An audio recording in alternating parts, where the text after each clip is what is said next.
বাংলাদেশ আমাদেরকে বলেছে, তখন তো বাংলাদেশে নেই, পাকিস্তান আমাদেরকে, শেখ মুজিবুর রহমান আমাদেরকে রিকোয়েস্ট করেছে, ইন্দিরা গান্ধী আমাদের করেছে, আমরা জাহাজে যাব। ভারত কি প্রধানমন্ত্রী ইন্দিরা গান্ধী। আমি জানাতে চাই, আমি ভারতবর্ষ কেন পৃথিবীর সমস্ত লোক জানুক যে ওই জাহাজটা নিয়ে আমরা যখন বেরোলাম আমাদের ভিতরে আমাদের কি আমরা জানতে পারলাম যে ওই জাহাজে কোনো কামান কাজ করে না, কোনো আর্মস অ্যান্ড এমিশন কিছু নেই, সমস্ত কিছু যেটুকু একটা কামান যেভাবে কাজ করছিল সেটা সম্পূর্ণ নষ্ট হয়ে গেল। আর যেটুকু সেল ছিল সেই সেলের কোনো কাজে লাগবে না। সেই সেলটা রিস্ক নিয়ে সরকার আপনাদের পাঠালো কেন? এইবার বলি কেন।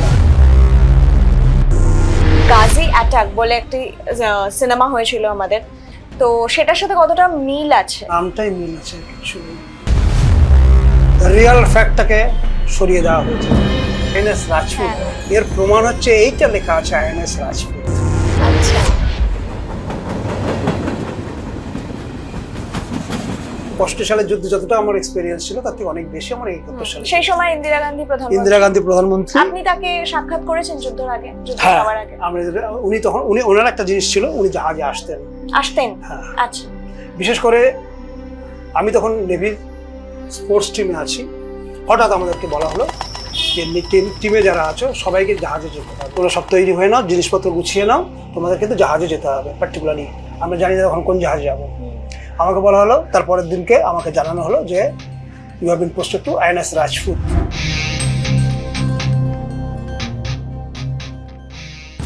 আইএনএস রাজপুত 65-এ ছিলাম বলে। হ্যাঁ, 65-এ যে জাহাজে ছিলাম সেই জাহাজ আমার পোস্টিং, তার মানে যে জাহাজটাতে কিচ্ছু নেই। আমি এটা মনে মনে কল্পনা করে নিলাম, ঠিক তাই। আমি গিয়ে দেখলাম আইএনএস রাজপুতে, গিয়ে দেখলাম কিচ্ছু নেই, কামান কাজ করে না, কোনো অ্যামুনিশন নেই। স্যার, একটা প্রশ্ন আমার আসছে, সেটা হচ্ছে যে যুদ্ধ জাহাজ মানে এই যে বিষয়টা, মানে আমরা সাধারণ মানুষ হিসেবে যুদ্ধ জাহাজ বলতে যেটা বুঝি যে জাহাজের মধ্যে অনেক কিছু থাকে যেগুলো দিয়ে যুদ্ধ হয়, তো এক্স্যাক্টলি কি কি থাকে, কি কি ইকুইপমেন্টস থাকে যদি আপনি একটু বলেন। জাহাজে এখন যেমন বর্তমানে যেটা আছে, যেখানে মিসাইল আছে, টর্পেডো থাকে, সাবমেরিন অ্যান্টি সাবমেরিন টর্পেডো থাকে, গান তো আপনার যেগুলো ইয়েতে ফায়ার করা হয়, নেভাল বেস টু এয়ার, সেগুলো করা হয়। প্লাস ল্যান্ড ফাইট যখন হয় তখন ল্যান্ড ফাইটিংয়ের সময় সেগুলো সমস্ত মডার্ন ইকুইপমেন্ট, যেমন AK-47 থেকে আরম্ভ করে সমস্ত রকম কিছু আমাদের থাকে। একটা জাহাজে সমস্ত রকম, শুধু তাই নয়, কামান থাকে, যেটা সবচেয়ে বড় জিনিস, যেটা আর্মিরা ব্যবহার করে সেটা আমরা ব্যবহার করি, নেভি। কামান, এই কামানটার কি হচ্ছে, কামানের বিরাট ক্ষমতা, একটা অন্ততপক্ষে 300 ফিট 400 ফিট পর্যন্ত যেতে পারে কামানের গোলাটা। ও গোলাটা গিয়ে যে জাহাজটাকে টার্গেট করব আমাদের সেটা সেট করতে হয়, সেট করে দিয়ে টার্গেটটা সেটা ফায়ার করা হয়, ফায়ার করে। আমার সময় ছিল, এখন তো মডার্ন হয়েছে, এখন সমস্ত কিছু ইয়েতে হয়, ইলেকট্রিক্যালি হয়। এখন কাউকে কোনো, আমরা ধরুন আমরা ম্যানুয়ালি করেছি। এই আমার হাতে এটা দেখাচ্ছি, বোম শেল পড়েছিল, একটা শেল পড়ে গেছিল আমার হাতে, আমি জাহাজে পড়ে যাচ্ছিল, আমি হাত দিয়ে সেই সেলটাকে, আমি ক্যাপ্টেন অফ দ্য মাউন্টেন ছিলাম, জাহাজে মানে যে ফায়ারিংটা হবে সেই ফায়ারিংয়ের আমি মাউন্টেন মানে ছিলাম ক্যাপ্টেন। এই জাহাজটা যখন শেলটা ভিতরে ঢুকিয়ে দেওয়ার পরে তখন আমাদের হাতে পাঞ্চ করে ঢুকাতে হতো।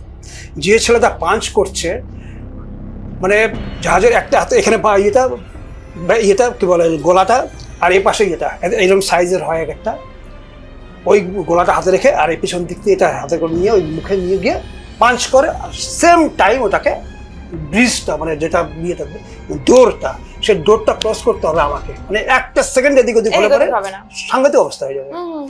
ওই অবস্থার মধ্যে ও করলো কি, যখন পাঞ্চ করেছে পাঁচটা ঠিক হয়নি, 100% পাঞ্চ হয়নি, 100% পাঞ্চ না হওয়ার জন্য রিটার্ন করেছে। মানে আমাকে বন্ধ করবো কি, আমি বন্ধ করবো কারণ তো অলরেডি আমি যদি এই বন্ধ করতে যাই তো এইরকম জায়গায় আছে, চলে এইখানে আমি বাড়ি খাচ্ছি, আমি তো বন্ধ হবে না।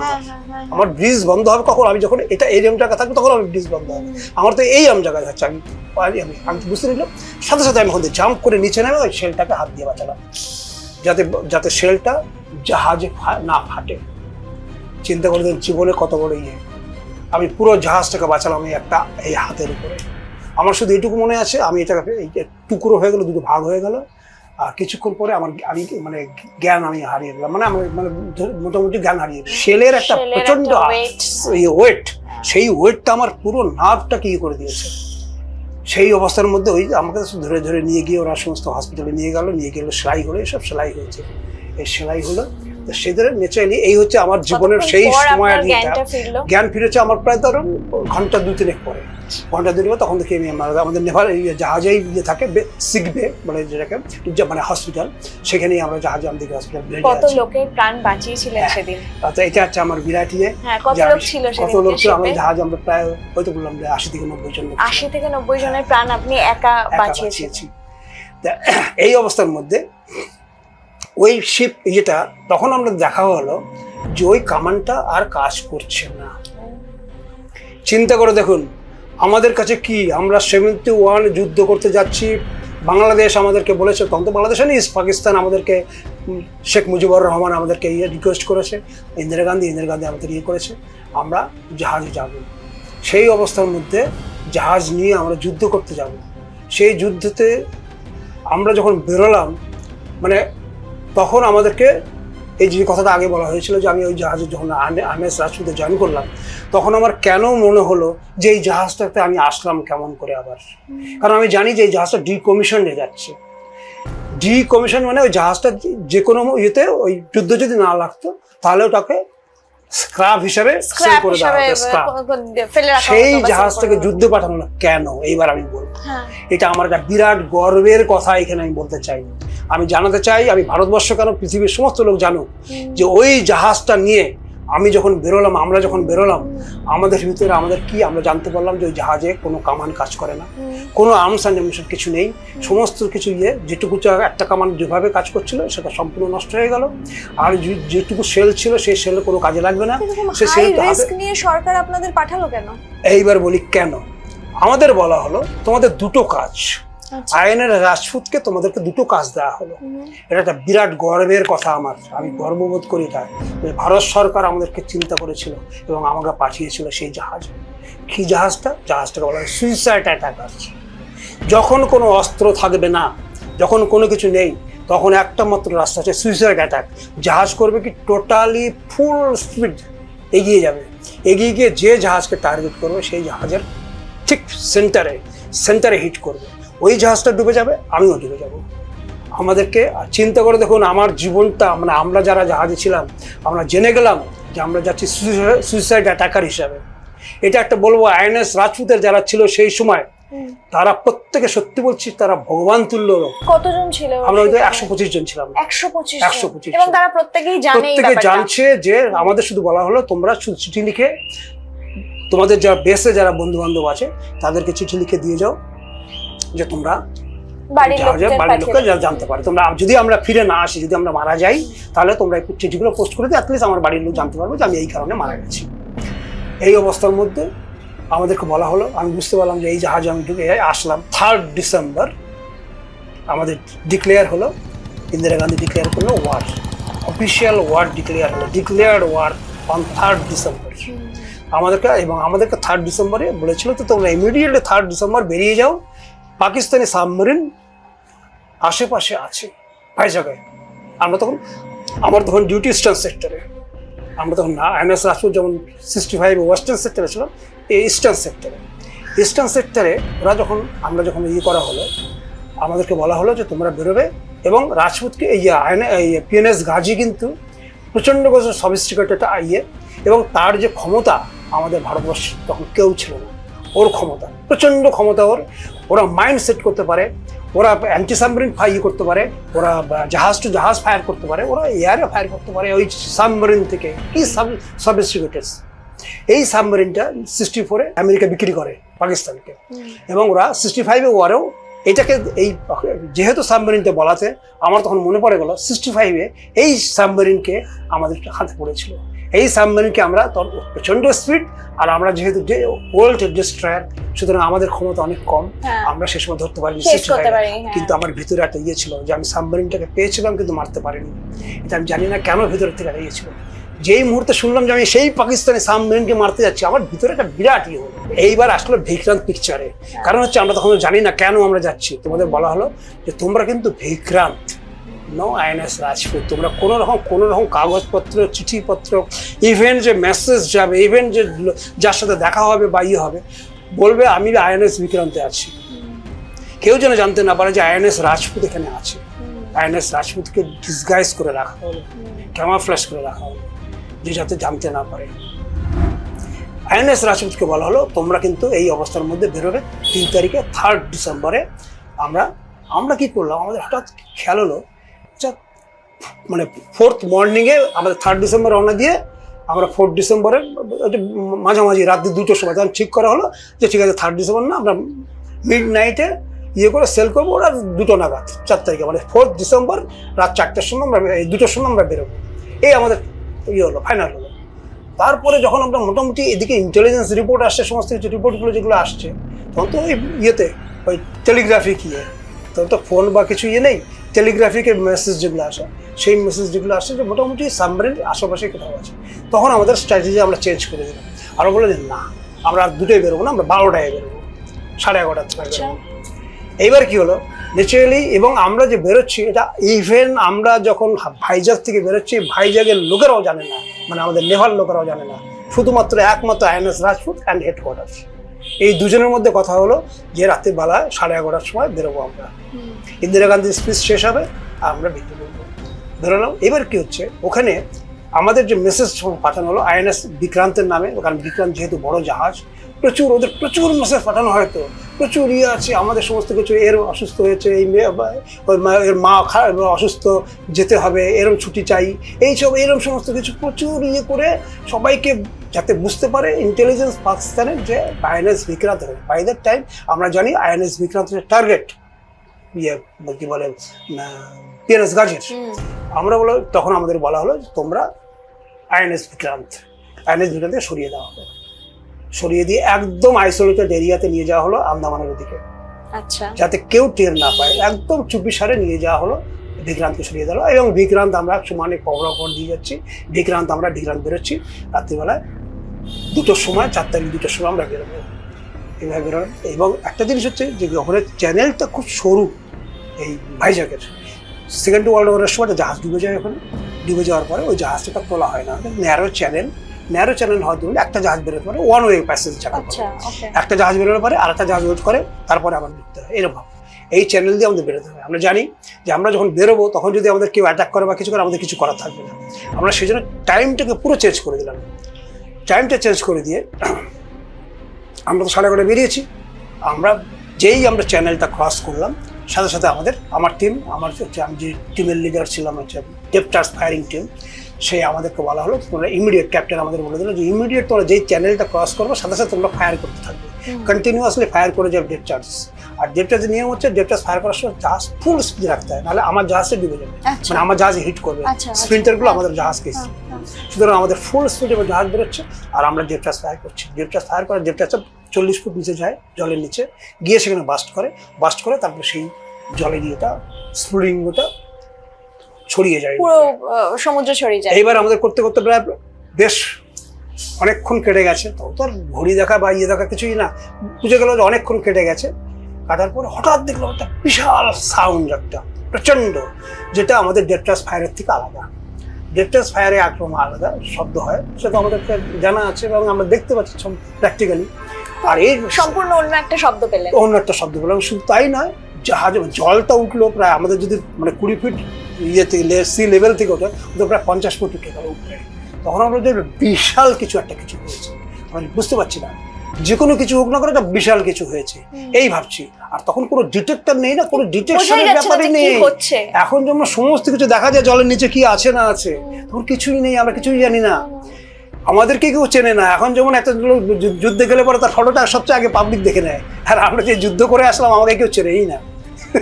সেই হচ্ছে আপনি হাসছেন, কিন্তু এটা তো যথেষ্ট খারাপ লাগার জায়গা। ওইটাই তো কথা। এই অবস্থার মধ্যে আমরা যখন এই চ্যানেল পাস করে যাচ্ছি, তো ন্যাচারালি এটা বিশাল আওয়াজ হলো। আমরা মোটামুটি মাঝ সমুদ্রে যখন এসে পৌঁছেছি, আকাশ পরিষ্কার হয়ে আসছে, হঠাৎ একটা মেসেজ আসলো, ওই টেলিগ্রাফিক মেসেজ, যে well done Rajput, you sunk PNS Ghazi. মানে আমরা শুধু ওই মেসেজটা দেখার পরে আমাদের ভিতরে একটা মানে এটা বুঝিয়ে বলতে পারবো, এটা বুঝিয়ে বলা যায় না, এটা ভাষায় প্রকাশ করা যায় না। যে জাহাজে সাবমেরিনটাকে, বিশেষ করে আমার, কারণ আমি একমাত্র জাহাজে যে 65 এবং 71-এ ওই রাজপুতে ছিলাম এবং 65 আমি ফেস করেছি এই পিএনএস গাজীকে। এই যে সময়টা, এই যে ইয়েটা, এটা তো অদ্ভুত। সেই ন্যাচারালি কি হলো, পিএনএস গাজীকে আমরা ডুবিয়েছি, আমরা নিশ্চিন্ত হলাম যে আমরা একটা বিরাট শত্রুকে ধ্বংস করেছি। এবং স্যার এটা নিয়ে একটা সিনেমা হয়েছে, গাজী অ্যাটাক বলে একটি সিনেমা হয়েছিল আমাদের, তো সেটার সাথে কতটা মিল আছে? গাজী অ্যাটাকের সাথে নামটাই মিল আছে, কিছু কেন বলছেন এটা? কোনো কিচ্ছুতে মিল নেই। আর জাহাজ আছে, সাবমেরিন থেকে ফায়ার করা হয়েছে। কোথায় সাবমেরিন থেকে ফায়ার করা হয়েছে? তখন কোথায় ছিল? ইন্ডিয়াতে সাবমেরিন টর্পেডো দিয়ে ফায়ার করে দেওয়া হয়েছে, আমাদের কাছে কিচ্ছু ছিল না। এটা রিয়াল ফ্যাক্টটাকে সরিয়ে দেওয়া হয়েছে। রিয়াল ফ্যাক্টটা তো রিয়াল, সেটাকে কেমন করে, সেটাকে কোনো কেউ করতে পারবে, এটা আমি বারবার বলেছি। সেটাই হচ্ছে কথা। এখন কথাটা হচ্ছে ওনারা বলছেন যে আমরা সিনেমা আমরা বিজনেসের জন্য করি, আমরা কি রিয়ালে কি হয়েছে না হয়েছে যেটুকু আমরা জানতে পারি সেটুকু। আমরা যে অ্যাকচুয়ালি সবচেয়ে বড় সমস্যা কি জানেন তো, হচ্ছে যখন ল্যান্ড ফাইট হয় তখন বহু লোক সেটা দেখতে পায় বা বহু কিছু জানা যায়, বহু কিছুই হয়। জাহাজে কি হয়, জাহাজের যে কটা লোক সেই কটা লোক। তারপরে যে পাকিস্তানের সাবমেরিনকে দেখবেন বহু লোকে, আমাদের নেভালের বড় বড় অফিসার সমস্ত এত বড় বড় বক্তৃতা দিয়েছে। কোথা থেকে জানলেন? ছিলেন সে সময় স্পটে ছিলেন? কেউ স্পটে ছিল না, আমরা ছিলাম স্পটে, জানি আমরা রিয়াল ফ্যাক্টটা। আমাদেরকে সাইফার করে দেওয়া হয়েছে। জাহাজে আমরা থাকতাম, আমাদের জাহাজে কোন জাহাজ আছে সেটা বলা যাবে না। ছুটিতে আসতাম, বাড়িতে এসে বলতে পারতাম না আমি কোন জাহাজে আছি। এত স্ট্রিক্ট ছিল আমাদের সময়, মুখ দিয়ে কোনো কথা বলা যেত না। আর ফটোর তো কোনো প্রশ্ন নেই, দেখলাম তখন ক্যামেরাও নেই, ভারতবর্ষে টিভিও বেরোয়নি, মোবাইলও বেরোয়নি, ক্যামেরাও নেই। ওই ক্যামেরা ছিল তা ওই ক্লিক টিকটিক করে একটা একটা করে ফটো তোলা হতো। সুতরাং আমার কোনো স্মৃতি নেই যে আমি প্রমাণ করতে পারবো, ভারতবর্ষের লোকের কাছে বলতে পারবো। হ্যাঁ, আমার যে ডিসচার্জ সার্টিফিকেটগুলো আছে তাতে আমার লেখা আছে আমি কতদিন থেকে কত তারিখ পর্যন্ত কোন সময় কোথায় কোন জাহাজে ছিলাম, করিয়েছিলাম, সেগুলো আমার রেকর্ড আছে। কিন্তু আমাকে রেকর্ড তো আমি সবাইকে দেখাতে পারবো না। আর ফটো থাকলে কি হয়, ফটোটা যে কোনো জায়গায় পোস্ট করা যায়, সেটাও নেই। কি আছে, কিছু জিনিস আমার কাছে আছে, একটা অদ্ভুত জিনিস দেখাবো। এটা আমার একটা মানে ভাগ্য বলতে হবে যে আমি যে জাহাজে ছিলাম আইএনএস রাজপুত, এর প্রমাণ হচ্ছে এইটা লেখা আছে আইএনএস রাজপুত। আচ্ছা, এবং লেখা আছে স্টোরের। এটা হচ্ছে মানে এই হচ্ছে সেই চাবি, এই সেই চাবি যে চাবিগুলোতে যেহেতু ডিকমিশনড হওয়ার আগে এই স্টোরের মধ্যে ডেপথ চার্জের যে সব অ্যামুনিশন বা এইগুলো সমস্ত স্টোরে ছিল। যেহেতু আমি একজন লিডার ছিলাম সেই টিমের, সুতরাং এই চাবিটা ছিল আমার কাছে। আমি জানি না এই চাবিটা আমার কাছে আসলো কি করে, হয়তো এটা প্রমাণ করবার জন্য, এটা দেখানোর জন্য যে এই দেখো আপনি ছিলেন সেই সময় একদম। এবং আমি দর্শকদের উদ্দেশ্যে বলবো যে অর্থাৎ সিনেমায় আমরা যেরকম ভাবে দেখেছি সেই গল্পটা পুরোপুরি ভুল, এবং আমার হাতে এই মুহূর্তে এই চাবিটা রয়েছে যেটা প্রমাণ করছে যে যেই মানুষটা সেই সময় ছিল, যেই মানুষটা সেই সময় যুদ্ধ করেছে, প্রত্যক্ষভাবে যুক্ত ছিলেন, সেই মানুষটা আমার সামনে বসে এই গল্পটা বলছেন এবং একদম সত্যি ঘটনাটা আমরা আপনাদের সামনে তুলে ধরছি। অর্থাৎ সিনেমায় আমরা যেটা দেখেছি সেটা সর্বৈব ভুল। মানে ভারতের কোনো সাবমেরিন পাকিস্তানের সাবমেরিনকে ডোবায়নি। রাজপুত এই যে তার হাতে, আমার হাতে যেটা রয়েছে এই মুহূর্তে সেন্ট্রাল স্টোরের চাবি, সেই যে জাহাজ সেটা গাজীকে অ্যাটাক করেছে এবং ডুবিয়েছে, সেই গল্পটা একটুখানি শুনবো স্যার আপনার কাছে। নিশ্চয়ই। আমাদের সেই সময় ওই জাহাজে তো অন্য কিছু ফাংশন করতো না, কারণ কামান থেকে আরম্ভ করে সমস্ত কিছু অ্যাবসলিউট হয়ে গেছিল, সব নষ্ট হয়ে গেছিল। আমাদের কাছে একটাই ছিল, সেটা হচ্ছে ডেপথ চার্জ আর সুইসাইড অ্যাটাক। এই দুটোই অস্ত্র আমাদের কাছে ছিল, আর কিছু ছিল না। তা আমি এখানে যেহেতু প্রশ্ন উঠলো যে গাজী অ্যাটাক একটা সিনেমা হয়েছিল, ন্যাচারালি তাই আমি বলবো সর্বৈব মিথ্যা। কারণ হচ্ছে যে কোনো Pakistani Indian submarine Pakistani submarine PNS গাজীকে ডুবায়নি, ডুবিয়েছে আইএনএস রাজপুত। এবং শুধু তাই নয়, কিভাবে ডুবলো সেটা একটুখানি ব্যাখ্যা করতে চাই। হ্যাঁ নিশ্চয়ই। এই কারণ হচ্ছেই, যখন আমরা ওই রাত্রিবেলায় 2টোর সময় না বেরিয়ে 12টার সময় বেরোলাম, ওরা খবর পেয়ে গেল। এটা বলার আমার বিশেষ প্রয়োজন এখানে, যেন সবাই জানুক যে কেন আজকে আমি এই জায়গায় এই পয়েন্টটা আমি সবচেয়ে আগে রাখবো, যে কখনোই কোনোভাবেই পাকিস্তানি সাবমেরিনকে পিএনএস গাজীকে অন্য কেউ ডুবায়নি বা নিজে নিজে ডুবে যায়নি। অনেকে বলছে নিজে নিজে ডুবে গেছে, আমি বলবো না। কারণ হচ্ছে যখন আমরা বেরোলাম, আমরা যেহেতু বিফোর টাইম বেরিয়েছি, সুতরাং কি হলো, ওরা তো জানে যে রাজপুত বেরোবে রাত্রি, মানে বিক্রান্ত বেরোবে রাত্রি 2টোর সময়। সুতরাং বিক্রান্তের জন্য ওরা ওয়েট করছে। এবং ওদের কি হলো, ওদের ড্রাইভার, যেহেতু আমি প্রথমেই বলেছি যে পিএনএস গাজী তার ক্ষমতা আছে মাইন্স লে আউট করার, তারা মাইন্সগুলো করতে পারে, সেট করতে পারে জাহাজে, ইয়েতে, জলে, সমুদ্রে। ওরা কি করেছে জানে, 2টায় বেরোবে, ওরা ওই 11টা সাড়ে 11টার সময় ওদের ডাইভার্স পাঠিয়ে দিয়েছে। ডুবুরিরা মাইন্স নিয়ে উপরে এসছে, মাইন্স নিয়ে এসে ওই হারবারের মুখে তারা চেষ্টা করছে যে ওইখানে হারবারের মুখে ওরা ওই মাইন্সগুলো সেট করতে পারে। সেট করে দিয়ে নিচে গেলে ডাইভার্সরা তারা চলে যাবে, আবার সাবমেরিনে ঢুকে যাবে। সাবমেরিন তো যেমন নিচে থাকে, যেখানে সাবমেরিন বিরাট ক্ষমতা, এটা তো 400 ফিট নিচে গিয়ে থাকতে পারে, যেখানে কোনো ডিটেক্টর যাবে না, এবং কোনো আমাদের কোনো সেরকম ভারতবর্ষের কাছে এমন কোনো ইয়ে ছিল না যে আমরা সেই সময় ওই ডেপথে তাকে ফায়ার করতে পারি। এর পিছনেও একটা কারণ আছে। কেমন করে হলো? প্রথম কথা হচ্ছে, জাহাজটা যখন, আমি ডিটেলসে বলবো কারণ এখানে প্রচুর আমি জিনিস দেখেছি, বহু লোকে বহুভাবে এটাকে ব্যাখ্যা করেছে পাকিস্তানি সাবমেরিন ডুবার। স্যার আপনি আমি নিজে করেছি, নিজের হাত দিয়ে যেটা হয়েছে সেটা হচ্ছে যে যেহেতু সাবমেরিনটা বহুদিন ধরে রান করছিল, তার সে সময় কিছু ফ্রেশ এয়ারের প্রয়োজন ছিল। সেই জন্য কি হলো, তারা টেলিস্কোপ আছে, এটা যেটা জাহাজের উপরে থাকে, যেটা দিয়ে জাহাজটা, সাবমেরিনটা কিছু লেভেলে আসার পরে আপনার একদম সারফেসে আসে না, সারফেসের আগেই ওরা এসে সেই পেরিস্কোপ দিয়ে পুরো ইয়েটা দেখে এবং তারা এই ফ্রেশ এয়ারটাকে নেয়। ওরা ওই পেরিস্কোপের লেভেল থাকে, যে লেভেলটার থেকে দেখা যায় না, বাইরে কেউ দেখতে পাবে না যে ওখানে সাবমেরিন আছে, ওই লেভেলে ওরা এসছে এবং ডাইভার্স পাঠিয়েছে। দেখুন, মানে এটা হচ্ছে আমাদের ভাগ্য, ভারতবর্ষের আইএনএস রাজপুতের ভাগ্য যে সেই সময় সেই পিএনএস গাজী সে এসেছে পেরিস্কোপিক লেভেলে। এটা পৃথিবীর কেউ জানে না, এটা একমাত্র আমরা জানি। সুতরাং যে যাই বলুক না কেন, আমি আজকে মানে জোর দিয়ে বলতে পারি, আমি যেটা বলবো সেটা 100% সত্য। সুতরাং ওরা পেরিস্কোপিক লেভেলে এসছে, আর আমরা এদিক থেকে আমরা বেরিয়েছি, ওরা মাইন্ডস নিয়ে এসছে।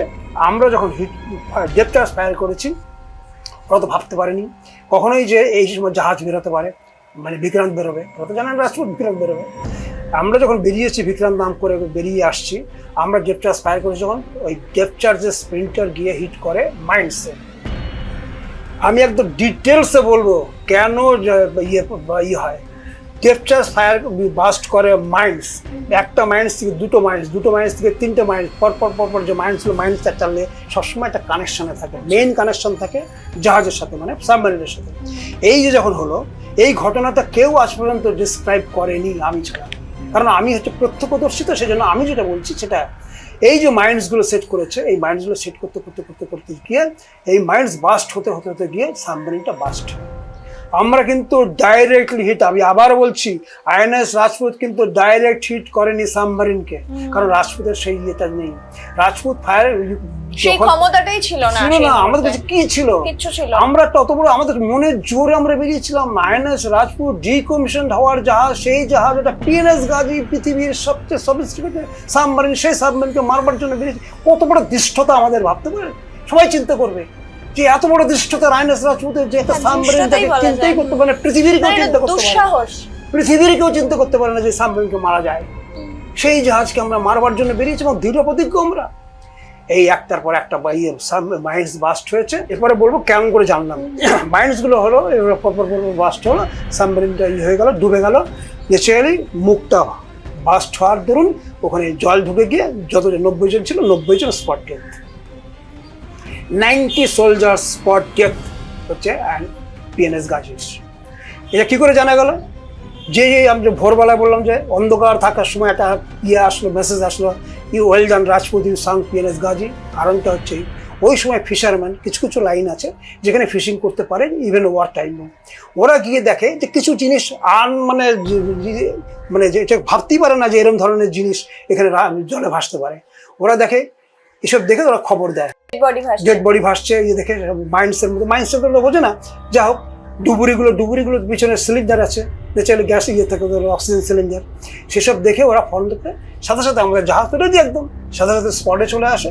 স্পটে এসে দেখে যে ডাইভার্স এবং মাইন্ডসের টুকরো সমস্ত, সেই সমস্ত। সুতরাং আমাদের ডাইভার্স যারা ডুবুরি, তারা নিচে চলে গেল, গিয়ে দেখে ওখানে হেড বাস্ট অবস্থায় সাবমেরিন পিএনএস গাজী পড়ে আছে। এখানে যেই বলুক, অনেকে বলছে ও নিজে বাস্ট হয়ে গেছে। আমি ঠিক অদ্ভুত অদ্ভুত যুক্তি, আমি তো দেখি ভারতবর্ষের সমস্ত কিছুগুলো দেখি, অদ্ভুত যুক্তি দেখি আমি, নিজে নিজে বাস্ট হয়েছে, বা গ্যাস ভিতরে ঢুকে গেছে, গ্যাস ঢুকে গিয়ে গ্যাসে সবাই লোক ঢুকে গেছে। আরে গ্যাসটা তৈরি হলো কোথা থেকে? গ্যাসটা তৈরি করলাম তো আমরা তো সাবমেরিনকে মাইন্সে বাস্ট করে দিয়েছি। মাইন্স বাস্ট হতে হতে গিয়ে ডুবুরিরা যারা ছিল মাইন্স নিয়ে এসেছিল। এই সত্য ঘটনাটা প্রকাশ্যে এলো না কেন? এলো না, প্রথম কথা হচ্ছে আইএনএস রাজপুতকে তখন কোনো পিকচারে আনা হয়নি, প্রথম কথা। আমাদেরকে কেউ জানতোই না যে আমরা পাকিস্তানি সাবমেরিন পিএনএস গাজীকে ডুবিয়ে এসেছি। অপারেশন তো সাকসেসফুল হলো, অপারেশন সাকসেসফুল, সব সাকসেসফুল। নেই মিডিয়া নেই, সে সময় কোনো মিডিয়া নেই, কে করবে? প্রচারটা হবে কি করে? প্রচারের কথা আমি বলছি না, সরকার কেন সামনে আনলো না? সরকার তো আমাদের যেহেতু যে বীরচক্র দিল, কিন্তু সেইভাবেই সত্যটাকে সেইভাবে সেই সময় না, ইভেন শুধু তাই নয়, বীরচক্র দেওয়ার পরে আমার একটা ছিল যে আমাদের যারা রাজপুতে ছিলাম, আমরা আইএনএস রাজপুতে যারা ছিলাম, তাদের সবাইকে একবার ডাকা উচিত ছিল। একদম এত বড় একটা কাজ, আমরা সুইসাইড অ্যাটাক করতে গেছি, আমাদের জীবনের দামটা এতটুকু মূল্য নেই, আমরা চিন্তাই করতে পারি না। আমরা ভারতবর্ষের একটাই মাত্র জাহাজ যে সুইসাইড অ্যাটাকার, যাকে চিহ্নিত করা হয়েছিল সুইসাইড অ্যাটাকার, আমরা কিন্তু এতটুকু কোনো মিডিয়া কভারেজ বা কিছু পাইনি আজ পর্যন্ত না। সুইসাইড অ্যাটাকার কেউ বলতেই পারবে না। আমরা যে সুইসাইড অ্যাটাকার আমি বলছি বা আমাদের জাহাজের লোকেরা বলতে তখন জানতে পারছে। এবং কিছু কিছু আছে না, আমাদের নেভাল হেডকোয়ার্টারে যে কিছু বুলেটিন বা আছে, তাতে বলা আছে আইএনএস রাজপুতকে সুইসাইড অ্যাটাকার হিসাবে দেওয়া হয়, করা হয়েছিল। কিন্তু তাছাড়া কেউ জানে না সুইসাইড অ্যাটাকার, জাহাজকে সুইসাইড অ্যাটাকার হিসাবে কখন তাকে সিলেক্ট করা হয়, যখন তার কিচ্ছু থাকে না, একমাত্র হেড টু হেড, বলে না হেড টু হেড কলিশন। এই হেড টু হেড যখন আমরা গিয়ে পেটে মারবো, ওর সেন্টার পজিশনে ওকে হিট করবো, আমরা জানি যে আমরা ডুবে যাবো, ওরা ডুবে যাবে, কারণ আমাদের কাছে তো অস্ত্র নেই। একটা জাহাজকে ধ্বংস করতে হলে সেই জাহাজে যত লোক আছে সবাই মারা যাবে, আমাদের জাহাজে যত লোক আছে আমরা সবাই মারা যাবে। এই অবস্থার মধ্যে আমরা গেছি। সেই জিনিসটা আজ পর্যন্ত ভারতবর্ষে এটা নিয়ে কোনো কিছু হয়নি। অনেকবারই আমি রিকোয়েস্ট করেছি ভারত সরকারের কাছে যে অ্যাটলিস্ট আমরা যারা বেঁচে আছি, কত লোক বেঁচে আছে আইএনএস রাজপুতের, তোমাদের কাছে সব রেকর্ড আছে, নেভাল অফিস হেডকোয়ার্টার সমস্ত রেকর্ড আছে, ওই সময় আইএনএস রাজপুতে কতজন ছিল, সেখানে সমস্ত যোগাযোগ করো, যোগাযোগ করে তাদেরকে একদিকে নিয়ে আসো। এই যে কাজটা করেছিল তারা, একটু অ্যাটলিস্ট আমাদের জীবন যখন শেষ হওয়ার মুখে, আমরা তো এখন জীবনের শেষ সীমায়, আমার এখন 81 বছর বয়স হয়ে গেছে, ন্যাচারালি আমাদের যারা ছিল কারোর 85 বছর, কারোর 90 বছর বয়স হয়ে গেছে, বাকি অনেকেই মারা গেছে। আমার ক্যাপ্টেন 100 বছর 4 দিনে মারা গেছে। সুতরাং হয়তো ওনার মতো কজন আছে আর, সুতরাং এই কয়েকজন লোককে ডেকে একটুখানি করলে পরে অ্যাটলিস্ট আমরা মৃত্যুর আগে তো জানতে পারবো যে আমরা একটা রিকগনাইজড, আমাদেরকে একটা সম্মান দিয়েছে ভারত সরকার, যে একটা বিরাট কাজ করেছে। পাকিস্তানি সাবমেরিন যদি সেদিনকে না ডুবতো, আমি এখন জোর গলায় বলবো ভারতবর্ষের সিনারিও টোটালি চেঞ্জ হয়ে যেত। কারোর ক্ষমতা ছিল না ভারতবর্ষকে বাঁচায়। ওই পাকিস্তানি সাবমেরিন পিএনএস গাজীর যা ক্ষমতা ছিল, বিক্রান্ত 10টা বিক্রান্ত করা একবারে উড়িয়ে দিতে পারে, এতখানি ক্ষমতা তার। এটা কেউ ভাবে না, কেউ চিন্তা করতে পারে, কারণ কি খুব সহজে হয়ে গেছে না। অ্যাকচুয়ালি জিনিসটা হয়েছে, আমরা যে ড্যাড ডেভিল, আমরা যে ডিটারমাইন্ড যে আমরা ইয়েকে মারবো, এটা তো জেনারেল পাবলিক জানতে পারছে না। জেনারেল নেভাল হেডকোয়ার্টারের অফিসে যারা বড় বড় অফিসার যারা বসে, even chief of the Naval staff, সেও জানে না যে আমরা কি করতে চাই, আমাদের ভিতরে কি হচ্ছে, কারণ এটা তো ভিতরের ব্যাপার, কারণ কোনো আইডিয়াই নেই। এই যে আজকে যারা বলছে, ইভেন নেভাল যারা বলছে, এখন তো ডেথ চার্জ এসব জিনিস নেই, পুরোনো জিনিস। আমরা জানি ডেথ চার্জের ফায়ার ইয়েটা কি, অনেক ভাবে ওই গুলি করলাম, ওই 300 গজ দূরে গিয়ে বা 50 ফিট দূরে গিয়ে, সেটা না সোজা জলে চলে যায়, ড্রাম, পিচের ড্রাম, জাস্ট লাইক একটা পিচের ড্রাম হচ্ছে ডেথ চার্জ। সোজা ফেলে দিলাম, আমাদের পিছনে থাকে, ব্যান্ড করা থাকে, এই ছেড়ে দিলাম, লেভার খুলে দিলাম, সার করে চলে গেল জলে গিয়ে। অত ওজন ও কোথায় এরম যাবে? কখনোই না, সোজা চলে যাচ্ছে, 40 ফিট নিচে চলে গেলো, গিয়ে বাস্ট হলো। সুতরাং যদি তার থেকে ওই যতদূর পর্যন্ত রেঞ্জটা আমাদের, তার বাইরে সাবমেরিন থাকলে তো মারতে পারবে না, ইভেন জাহাজ থাকলে তোকে মারতে পারবে না। ডেথ চার্জের ক্ষমতা ওইটাই যে পার্টিকুলার জায়গাকে মারতে হবে, পার্টিকুলার টার্গেটকে মারতে হবে। আমাদের সেই একটু টার্গেট এদিক ওদিক হলে পরে হবে না, যেটা কাজ করবেই না। এই জিনিসটা যতক্ষণ পর্যন্ত পরিষ্কারভাবে ভারতবর্ষের লোকের কাছে না যাবে, জানতে না পারবে, নেক্সট জেনারেশন যারা ইভেন এখন আজকে যারা ডিফেন্সে কাজ করছে, নেভিতে কাজ করছে বিশেষ করে, তারাও জানুক, তাদেরও জানার প্রয়োজন আছে যে তাদের যে পূর্বসূরি যারা আছে তারা কি করে গেছে, কিভাবে তারা কাজ করেছে, এবং কোন অড তাদের ফেস করতে, তো কোন সময়ে তারা কাজ করেছে, যে সময় ভারতবর্ষে কিচ্ছু ছিল না, একটা খবর দেওয়ার ছিল না। আমাদের টেলিগ্রাম হতো, মা অসুস্থ বা আমাকে ছুটি করতে হবে, টেলিগ্রাম আসতো। ফোনও নেই, কিচ্ছু নেই, কোনো ফোনে যোগাযোগের ব্যবস্থা নেই। টেলিগ্রাম আসতো, সেই টেলিগ্রাম কি হতো 7 দিন পরে, আজকে খবর দিলে হয়তো দেখা গেলো মা মারা গেছে, তারপরে টেলিগ্রাম এসে পৌঁছালো। এই হচ্ছে অবস্থা। সেই যুগের আমি সেই যুগটাকে আমি দেখেছি, আমি চাক্ষুষ করেছি। সুতরাং আমার ভিতরে জ্বালাটা অন্যরকম। এটা আজকালকার ছেলেরা বুঝতে পারবে না, আজকের ইয়ং জেনারেশনটা বুঝতে পারবে না। তারা তো সমস্ত কিছু পেয়ে, যত রকমের যা কিছু দরকার সমস্ত কিছু পেয়ে তারা জীবন তাদের।